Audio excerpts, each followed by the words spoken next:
that $30,000 just because as we're looking to kind of finalize terms for some of the upcoming homeowner renovation programs, there's just a lot more kind of legal things to work through in terms of like when we're getting into higher cost projects, there's more things that we have to figure out in terms of how we kind of make everything work in compliance with various regulations that we might be subject to. So we're leveraging to the extent possible additional kind of services that we have available in-house through the city, but want to make sure that we're kind of finding a balance of being able to work efficiently and kind of stay on track with timelines for some of those other program terms. So. Okay.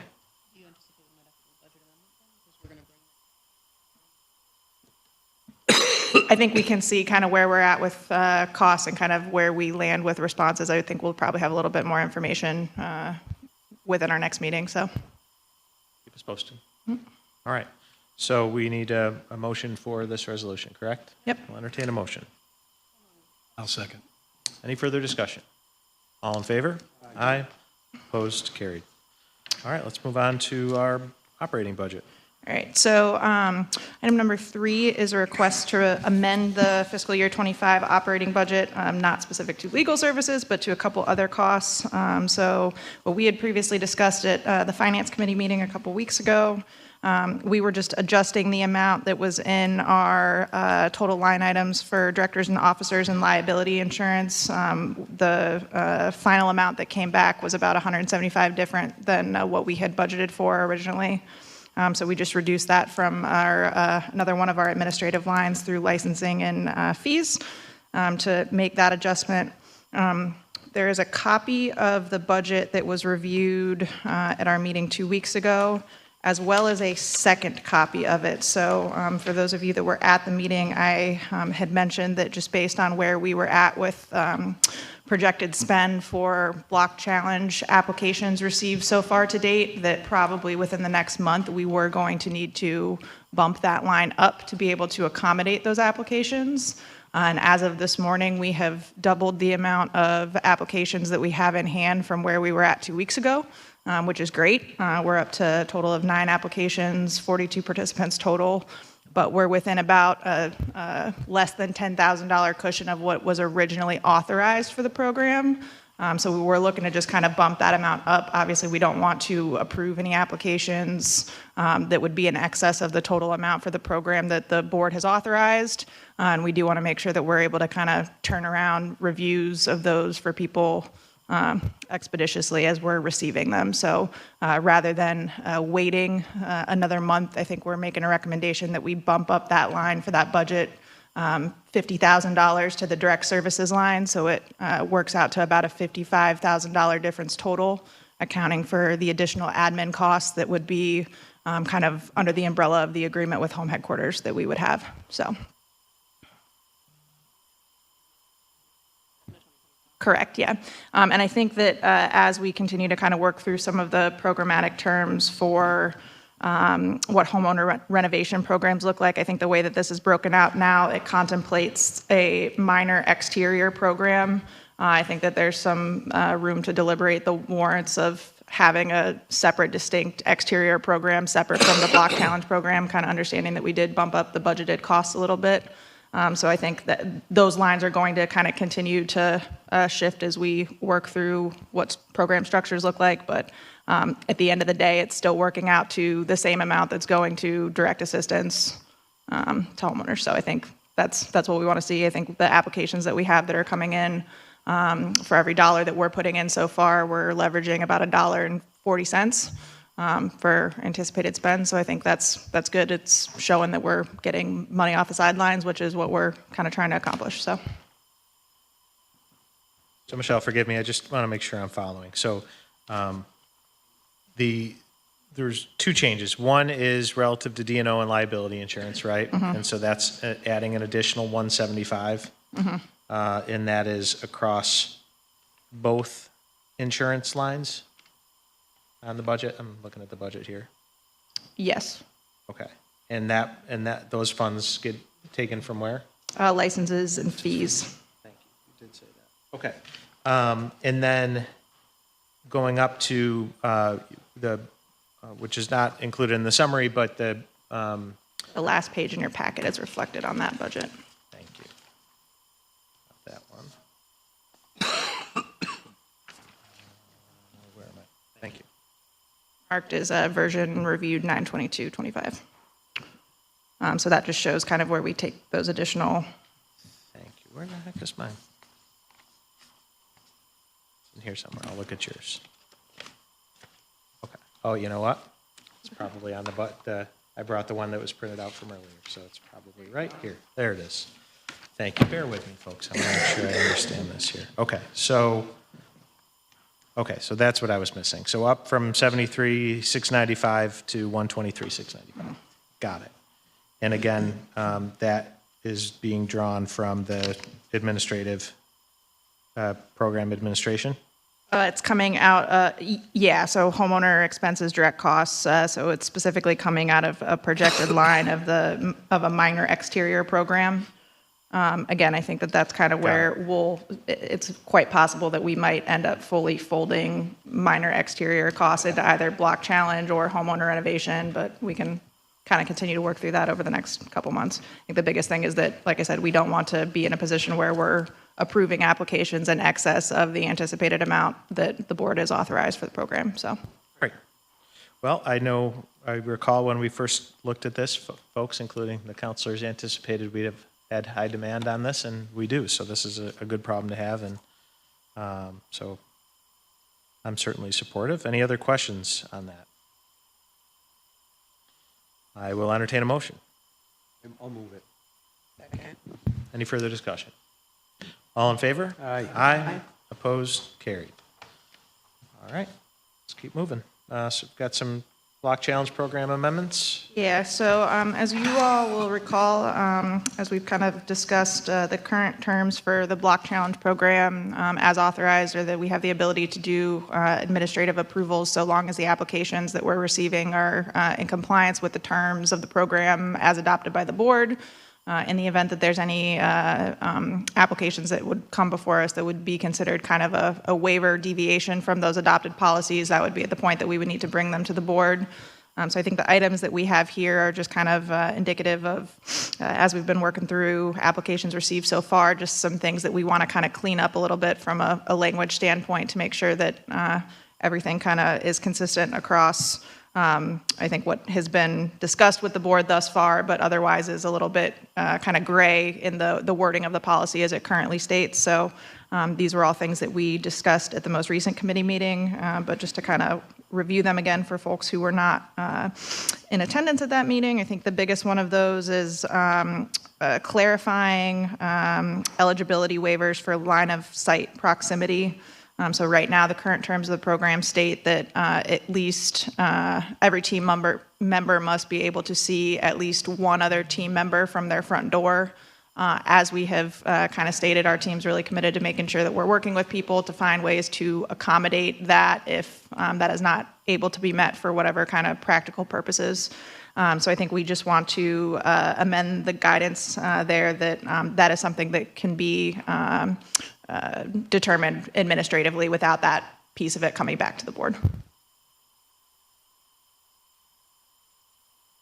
I'm totally in favor. Good. All right, looks like we'll just keep going with the amendments. Okay. Are we moving on them one by one, or is one resolution? I think it's probably best for us to do them one by one, only because I think that there's a couple of these that we actually don't want to move, so. Okay. All right, so I will entertain a motion to approve amendment number 1. Motion. Second. Any further discussion? All in favor? Aye. Opposed? Carried. Okay. Next. So the next one was eligibility for participation based on deviations of property occupancy or use. So the current terms state that any participating team members must be a residential use of a property. So we've had a couple instances, both in the Tip Hill neighborhood, where there's some commercial businesses as well as a church that have we've received inquiries as far as their ability to participate on a team with other residential members. I think what was discussed at the committee meeting, I think that everyone was in clear agreement that any churches or religious uses would be ineligible for this program, just kind of understanding separation of church and state, other kind of things that we have to be considerate of in terms of obligations under public authorities law, that's one that we can't accommodate. I think there was some additional discussion and kind of a split opinion amongst the members of the board who were at the committee meeting around applicability of commercial uses. I think where we ultimately landed was that at this time we want to keep it residential, was my recollection. So how does that fit in with mixed use? I think that for mixed use, that would be considered kind of having a residential dwelling component. So our thought is that kind of complies with the terms as they exist. So if there's a residential kind of first floor commercial upstairs apartments, something like that, that would meet what we're looking for. Okay. I also owned a property that was residential with a use variance for commercial. How does that apply? I think we would kind of divert to if it is being used as a residential structure. Even if there was a variance on it, I think we would have to kind of take a look closer at those, but off face value, kind of if it still has the ability to have a residential dwelling there based on building code, we would consider that application. But so I think as it is contemplated here, what we're talking about is a structure that is strictly operating as a commercial business, no mixed use component whatsoever. I think in the examples that came before us, they were for a couple kind of like neighborhood bars that are along Avery Ave, situations where it's like you have that commercial use directly next to strictly residential uses. So I think that from a kind of neighborhood cohesion standpoint, there is an argument to be made for there being some value add there of having kind of that relationship between the business owners and surrounding neighbors. We've certainly had any number of instances, and when those types of relationships are not in good order, that also causes problems. But I think the stance of the board, as it was discussed at the most recent committee meeting, I think folks were kind of feeling like the purpose of this program is meant to be residential, and at this point, we want to keep it that way. Generally comfortable with that? Yes. Okay. So I don't think that there's anything that necessarily needs to be voted on there because based on the way that the terms are currently written, but I think we just wanted to kind of reflect that, so. Great.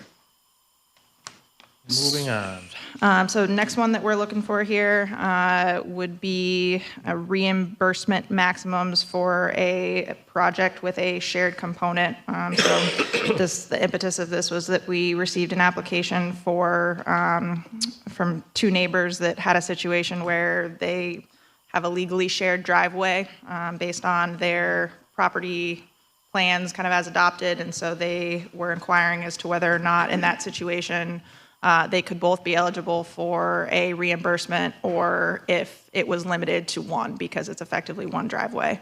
I think we're asking that we would be able to approve an application that would have such a situation if the team were to meet one of the two requirements. So they would either add an additional participant to their team or they would also, in addition to that shared project component, each of those individual applicants would pursue another add-on item to their project scope, just to kind of ensure that the work that they're doing sort of meets the spirit of what everybody else, the minimum kind of threshold that everyone else would be being asked to do. And I believe that there was a recommendation also in that very specific example, understanding the driveway, that we make sure that they, if it is not already in place, that there's a shared use agreement. There was a technical driveway, yeah. or shared driveway agreement, and it Yeah. should be filed Yeah, with the deed. Otherwise, you're going to have insurance issues and everything else. right. And you might want to deal with the fact that frequently they aren't shared driveways. They're two abutting driveways. I'm And surprised they're talking to each other. yeah, and sometimes they don't doesn't even happen. talk to each other, right? So I think you ought to make a distinction that if there are two abutting driveways, this would not go into play. Unless there is an agreement signed with the neighboring owner.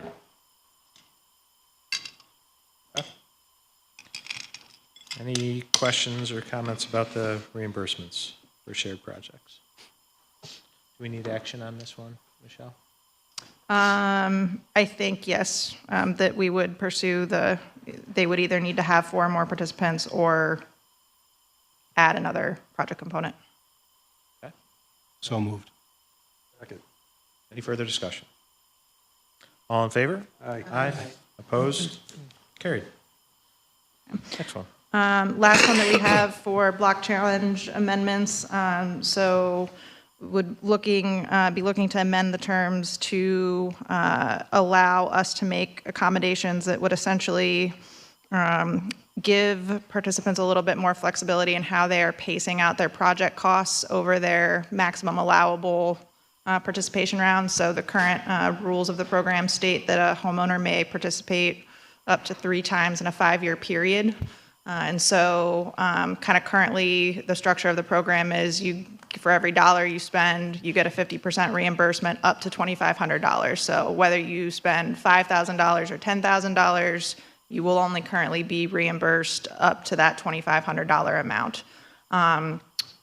So I think what we're looking to kind of clarify is that in the event that a homeowner, once they hit that $5,000 threshold, we would allow them to consider documented project costs in excess of that $5,000 to be a contribution towards their future homeowner match. So I think the example that is given within the executive summary packet, so if you were to do a $10,000 siding project for your first round application, you would be reimbursed $2,500 that first time. But then you could turn around a second application if you were doing, say, $3,000 of work that next time, we would reimburse you $2,500 the second time without you having to demonstrate new match because you've already met your match requirement on the first round. So I think it just kind of helps homeowners a little bit, gives people, I think, a little bit more incentive to maybe do some larger projects that they wouldn't otherwise do. I think it also kind of creates a little bit of additional incentive to make sure that people are kind of doing work fully all the way. I think the way that this was kind of put to us originally was, I want to do a $10,000 siding project. Can I do half of it now and half of it later? And the answer is no, you can't. We do need you to do kind of a full scope of work. But it does kind of, at the end of the day, it doesn't put us out any more money. And I think it just makes it a little bit easier for homeowners to kind of juggle projects. So to be clear, that the subsequent asks are for separate projects. correct. But It would be for a new project component, but Right. we would be allowed to consider the previously documented expenses. Obviously, we're going to have a record of their receipts that they Right. incurred for that project component. So it's pretty easy for us to be able to verify what was actually spent. And that, just to clarify a little tidbit stuff, that wouldn't say like, I got my house painted this first round and I didn't like the paint color, I'm gonna change it. And Correct. We would not allow you just to kind of change it that way. We would, yeah. It would need to be a demonstrably different project component.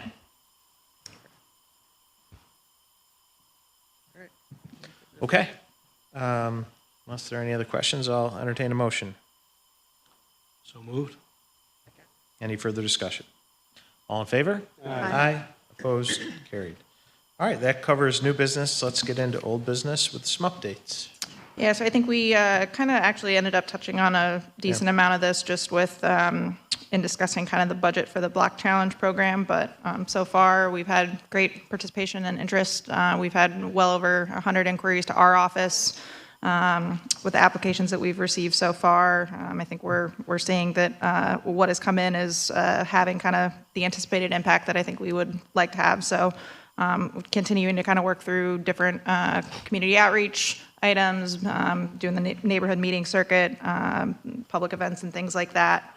But I think the word's getting out there. So all in all, I think things are going well with that. As far as kind of additional next steps, I think included within the packet, and we talked about this a little bit at the committee meeting as well, this just kind of breaks out the timeline of what we would be asking the board to kind of work through in the coming months. over the course of kind of different committee meetings. So obviously, in July, we authorized the terms of the Block Challenge program, got applications open in September. I think what we want to kind of try to do for looking to larger renovation programs is sort of get ourselves to a place within the next 2 months where we have kind of I would consider it like a 80% draft terms that we would kind of work through. I think our thinking is that we'll take a pass at kind of reviewing the program guidelines that have been established for similar organizations that we've been looking to model off of, work through them with the board and kind of identify using that as a baseline, kind of where the things where everyone's in unanimous agreement that we think that they make sense, make a list of the items that we feel like are going to, if it requires, I would say, more than about 10 minutes of discussion at the time, that becomes something that we kind of want to table, use that as things that we're getting feedback from people over the course of kind of some focus groups and things like that we want to be doing. But we want to kind of try to find a balance between having something that the board is at least comfortable with kind of in concept, use that to shop around a little bit to residents and homeowners in the context of some focus groups, and then we can kind of work through the areas where there might be some sticking points. So just making sure that we're kind of being able to do some due diligence, and obviously up to any point in time we can come back and make adjustments based on feedback that we hear. But that we think would probably put us in a good position that we could kind of work through the both kind of adoption of what those terms look like, related outreach, come back and have a final set of program terms buttoned up by January, and then would be looking to get applications open for the larger home renovation programs in February of 2026, which would give people enough time to kind of take advantage of a full weather construction season and all that good stuff. Great. Good. Michelle, forgive me if you mentioned this. I know the last meeting we had, we talked about where the applications were coming from for the BCP, and at the time they were, we had applications from Tip Hill, but not yet Salt Springs. Can you just give us a quick breakdown? Yeah, so where we stand as of today, of the 9 applications that we've received, 7 are from Tip Hill, 1 is from the far west side, and 1 is from Salt Springs. Okay.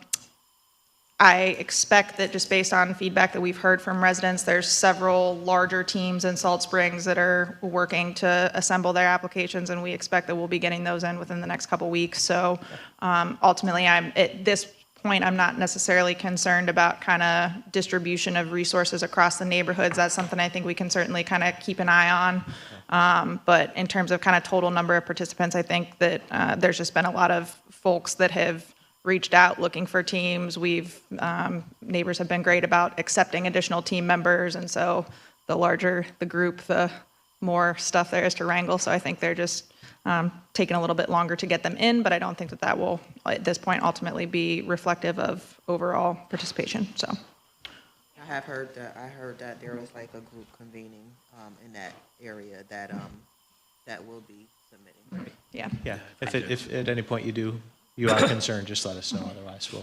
Yeah, our current process. record team size is about 9, but from what I understand of several of the Salt Springs teams, I think they might be pushing to beat that record. So, Right. There's not a max, is there, of how many people? no, there's not a max. Like I said, the more the merrier. If we get to a point where it becomes unwieldy, then maybe we'll look to implement one. But I think people have been doing a good job of kind of working with their neighbors to pace that according to their capacity. So, Okay. Any other business to come before the board? I think the only other thing that we just kind of wanted to make a note of, and this is in a similar vein of kind of some policy amendments, understanding the timeline that we just kind of talked through for finalizing terms for some of the larger grant programs. I think we have received several inquiries from people who have projects that are lined up that are like very substantial rehabs, kind of north of $100,000. And so there has been expressed interest that we have heard loud and clear from folks about kind of applying a similar concept of future homeowner match to some of those larger renovation programs. I think the guidance that we would be looking to give those folks right now is that tread cautiously, understanding that we don't have any programmatic terms fully adopted at this point. But I think what was discussed at the most recent committee meeting was essentially that the board feels that we can figure out a way to bake in some guidelines into what is ever ultimately adopted for the homeowner larger substantial rehab programs that would accommodate that same principle and would kind of set a timeline of, July 2025 when we started doing programming anyways, that if you have evidence of kind of significant project expenses that you had incurred, and I think we would also kind of put like a 3-year cap on it, if you want to kind of jump ahead of wherever you would otherwise be for some of the smaller geographies, that we would work with you to do that again, understanding that we don't want to discourage people from investing in their properties sooner rather than later, so. Yep, makes sense.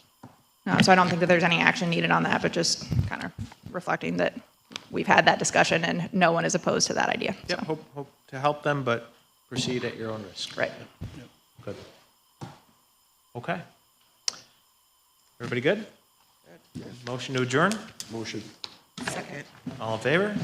Aye. Opposed? Meeting is adjourned. Thanks, everybody. Happy Monday.